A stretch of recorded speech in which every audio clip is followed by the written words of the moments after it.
come from? Who gets to make decisions for others, and on what authority? And how can we organize society to meet people's needs? These questions challenged an entire nation during the upheaval of the French Revolution. By the end of the 18th century, Europe had undergone a profound intellectual and cultural shift known as the Enlightenment. Philosophers and artists promoted reason and human freedom over tradition and religion. The rise of a middle class and printed materials encouraged political awareness.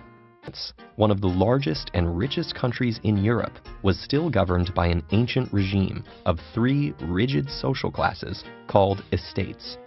The monarch, King Louis XVI, based his authority on divine right and granted special privileges to the first and second estates, the Catholic clergy and the nobles.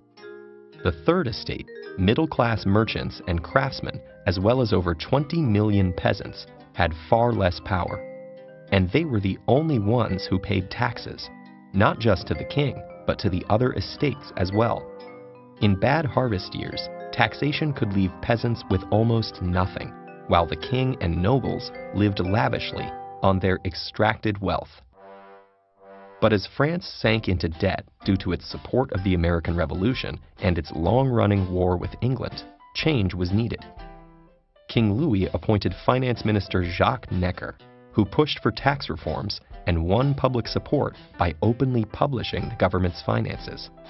But the king's advisors strongly opposed these initiatives. Desperate for a solution, the king called a meeting of the Estates General, an assembly of representatives from the three estates, for the first time in 175 years. Although the Third Estate represented 98% of the French population, its vote was equal to each of the other estates. And unsurprisingly, both of the upper classes favored keeping their privileges.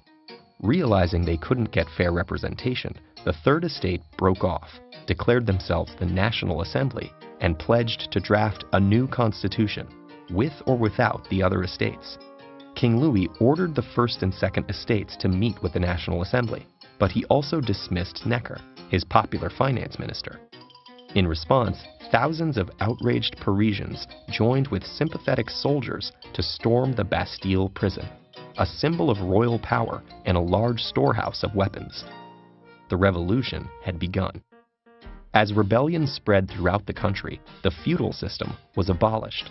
The Assembly's Declaration of the Rights of Man and Citizen proclaimed a radical idea for the time: that individual rights and freedoms were fundamental to human nature, and government existed only to protect them. Their privileges gone, many nobles fled abroad, begging foreign rulers to invade France and restore order. And while Louis remained as the figurehead of the constitutional monarchy, he feared for his future. In 1791, he tried to flee the country, but was caught. The attempted escape shattered people's faith in the king. The royal family was arrested, and the king charged with treason.